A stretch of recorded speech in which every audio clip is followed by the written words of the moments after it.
804-423-1010. Jameel Ahmad is the Vice President of Corporate Development and Market Research for FXTM. He joins us on the line now from Cyprus. Good afternoon, Jameel. Good afternoon. Thank you very much for having me, as always. No problem at all. What's the latest? Okay, then. So local markets. To be honest with you, it's a little bit more of a quieter day. I think this is generally in the markets as well.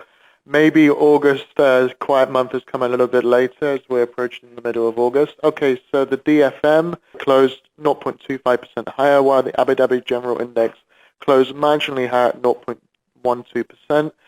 Speaking of which, the DFM is actually plus 4.29% higher for the month. I think what we're seeing is investors are becoming more appealed to the equity markets in a search for yield, with bond markets at record lows, and also with such an easing stance from central banks, leaving nothing significant when it comes to purchasing currencies either. So I think what's happened is investors are trying to decide where there is search for yield, and that's why we're seeing such recent highs in equity markets. DFM's up plus 4.3% for the month, but other equity markets around the world are now closing at near record highs in the US, and even the FTSE 100's at a 14-month high despite the unexpected Brexit outcome.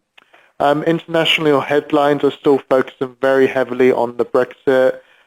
Economic indicator yesterday suggested that the UK economy actually did contract for the month of July. I think basically the markets are not going to leave these stories alone. Brexit's going to continue to dominate headlines.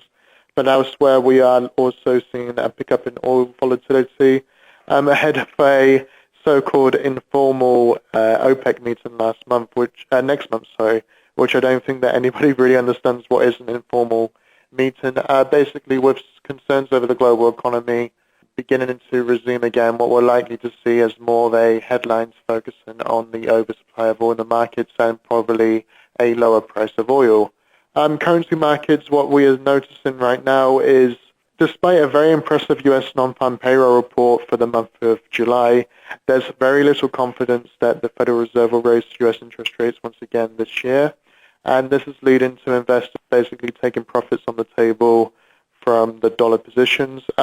Good news for UAE expatriates, though, is that anybody earning dirhams and wanting to send money to the UK right now is going to notice that the pound is still looking very weak, and the medium and longer term outlook is still for further weakness.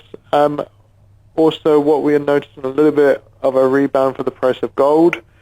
I think that when we're talking about where investors could look for yield in terms of investment, you're probably going to see some attraction towards gold as an alternative investment, basically because of bond markets being at such lows and a lack of confidence or expectations that the Federal Reserve were going to raise interest rates later this year. So perhaps we're going to see gold move a little bit higher over the upcoming months. Jameel Ahmad, thank you very much.